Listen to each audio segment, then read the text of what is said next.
Hello and good evening. You're watching AWANI Tonight with me, Farhana Sheikh. The Sosma Act has to be widely used in order to tackle crimes involving syndicates in the country, says Datuk Sri Ayub Khan Maidin Piche. The Deputy Inspector General of Police said fighting organised crime syndicates would end up going nowhere unless the Act is used to put an end to such syndicates. He said current laws against crimes involving syndicates, such as cigarette and liquor smuggling, are not as effective. Citing an example from his time as Johor Police Chief, he said there has been a case where police have arrested the same individual for 10 times for the same crime. Ayub said Sosma can not only help with arresting syndicate members and leaders in such cases, but also enforcement officers who were in league with them. Sosma was first proposed in 2012 to replace the Internal Security Act 1960. It provides for special measures relating to offences against the country to maintain public order and security. The Terengganu Election Court has nullified Cik Alias Hamid's win of the Kemaman parliamentary seat under Perikatan Nasional in the 15th general elections. Judge Dato' Ansam Charles Fernandez allowed the petition filed by Barisan Nasional's Wan Muhammad Hisham Wan Abdul Jalil this afternoon. The judge ruled that there had been inducement of voters during the campaigning period of GE15 via the I-Belia and I-Siswa financial aid. The court also ordered Cik Alias to pay 30,000 ringgit to the petitioner. If Perikatan does not file an apex court appeal within the next 14 days, the Election Commission will declare the seat vacant, paving the way for a by-election. Cik Alias won the Kemaman seat with a 27,179 majority, defeating Barisan candidate and former Terengganu Menteri Besar Dato' Sri Ahmad Said, Pakatan Harapan's Hasuni Sudin and Pejuang's Rosli Abdul Ghani. Meanwhile, the Ministry of Natural Resources, Environment and Climate Change will hold discussions with state governments next week to discuss the establishment of a framework for rare earth elements or REE extraction in the country. Its Minister Nik Nazmi Nik Ahmad said the focus will be on exploring the potential areas that could be explored without disrupting the permanent forest reserve ecosystem. He said that 80% of areas that may contain REEs, including non-radioactive REEs, are located outside of permanent forest reserves. Nik Nazmi said these areas should be prioritized first, besides introducing sustainable mining practices. Separately, Nik Nazmi added that REE products may also require foreign expertise in order to be processed, but priority would be given to conducting any processing work domestically. He said REEs are used in the production of various products and technologies, including electric vehicles, turbines and windmills for renewable energy production and telephones. Malaysian livestock is free from Nipah disease. According to the Veterinary Services Department, it has conducted surveillance of 399 commercial pig samples until August, which yielded negative test results. Recently, the southern state of Kerala in India has recorded 2 deaths from Nipah disease. The Health Ministry has advised travellers returning to Malaysia from high-risk countries to self-monitor for 14 days. They should also be on the lookout for symptoms like fever, headaches, muscle pain, vomiting and sore throat. The Nipah disease was first detected in Malaysia in 1998 after the virus spread among pig farmers, claiming the lives of 105 people. Through the culling of over 1 million pigs, Malaysia was declared free from Nipah disease by the World Organization for Animal Health by early 2001. Kuala Lumpur and the Selangor districts of Petaling and Hulu Langat will face water supply disruptions from October 10th, beginning from 9 a.m. According to Selangor, the works are expected to be completed by 7 p.m. the same day, with supply to fully recover by noon of October 12th. The scheduled water disruption is due to asset upgrading and maintenance works at the Sungai Langat water treatment plant. Selangor said water tankers will be mobilized to affected areas, but priority will be given to hospitals, dialysis centers and funeral homes. Commercial customers may also purchase water supplies at any of Selangor's customer service counters across all regions. They may also use their water tankers at 2 filling stations that will be opened in Sunway Batu Caves and Selayang Mutiara.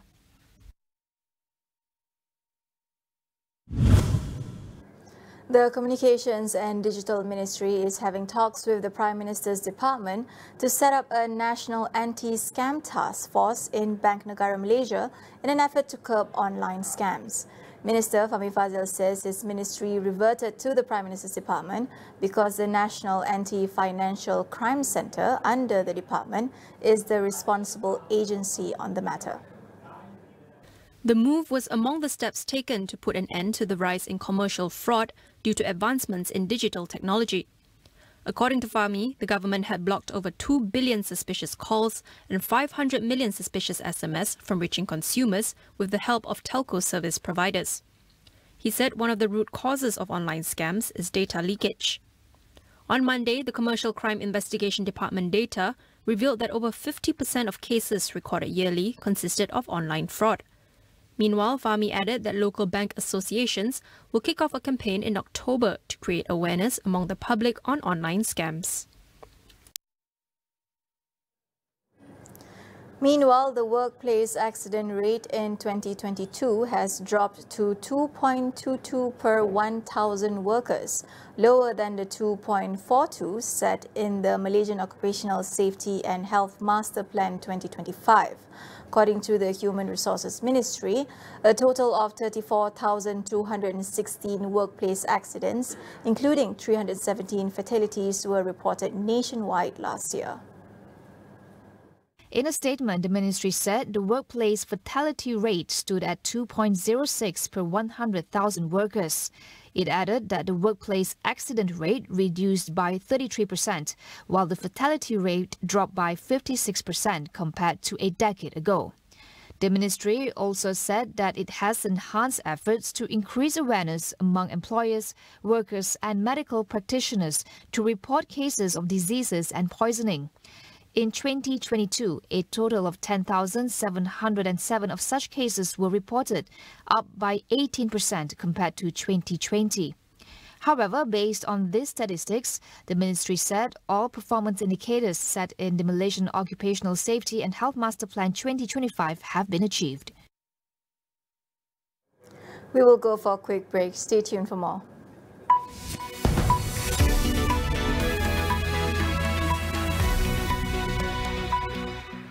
Di sini, segala kisah original umpama hidup. Welcome back, couple. Di sini, segala karakter original membawa anda ke pelbagai tempat. Di sini, segala cerita original umpama nyata. You feel good? It felt so real. Idea baru, cara baru. Di sini, home of originals. Saya sure lagu ni. Dan lebih banyak lagi untuk anda terukai bila-bila masa, di mana jua. Stream on demand dan Astro Premier di saluran 410.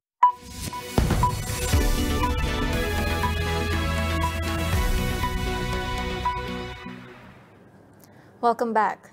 A prominent Thai activist and lawyer was sentenced to 4 years in prison for insulting the kingdom's monarchy.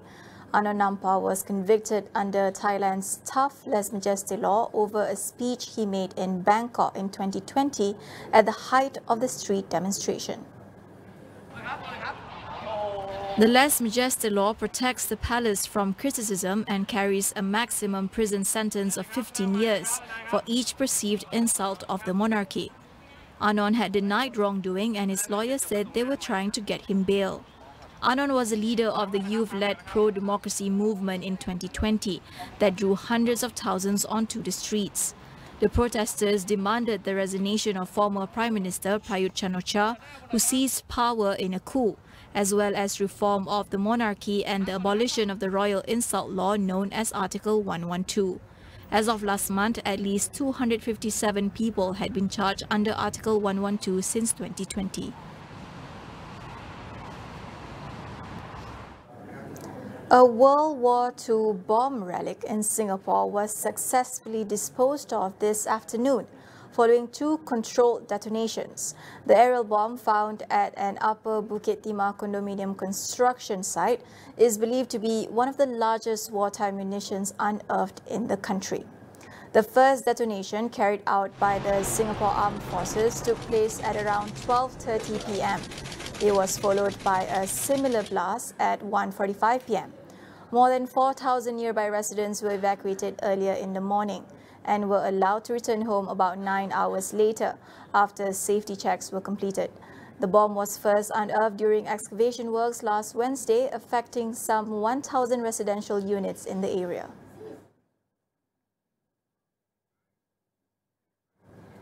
Over in Nagorno-Karabakh, an explosion at a fuel depot has killed at least 20 people and injured hundreds more. Local Armenian authorities says nearly 300 people were admitted to hospitals, with dozens of them still in critical condition.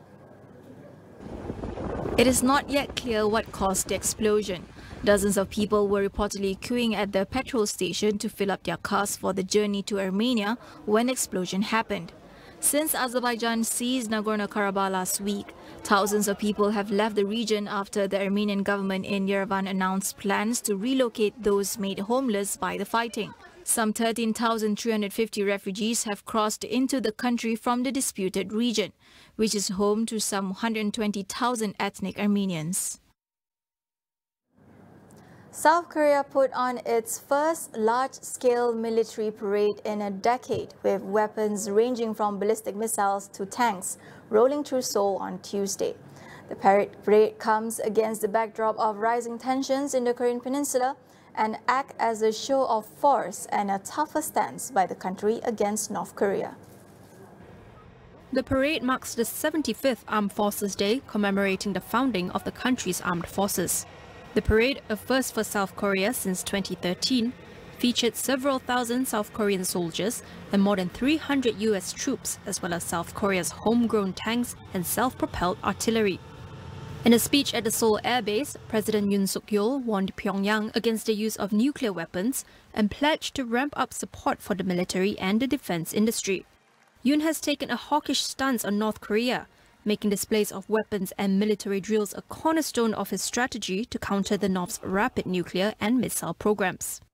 He has also actively reinforced military relations with the US and Japan since taking office last year, with new military exercises and plans to establish a hotline for crisis communications between the three announced last August.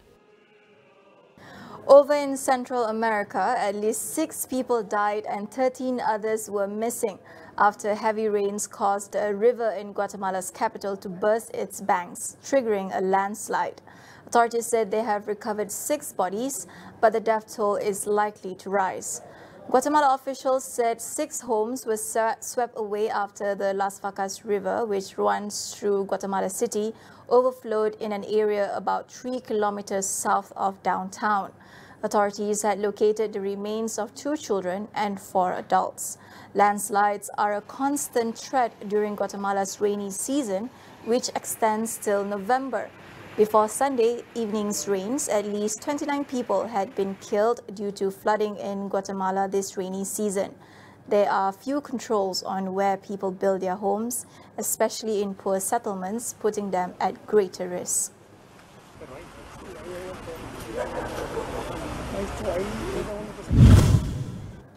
Malaysia has won its first 6 medals on the 3rd day of the Hangzhou Asian Games in China. Among the medals, a silver in esports, which made its debut as an official medal event in the Games this year. The others include 1 silver in wushu, 2 bronze for sailing, and another 2 for cycling. Asnawi Iqbal Adam bagged the bronze in sailing on Tuesday, finishing behind Thailand and Singapore. Tengku Nurani Izzati Tengku Khairuddin won a 2nd bronze medal for Malaysia in windsurfing shortly after. In track cycling, both the national men and women's sprint team contributed 1 bronze medal each. Meanwhile, Tan Chong Min ended Malaysia's 13-year drought in wushu by clinching a silver in the women's Nanchuan Nandao event after China.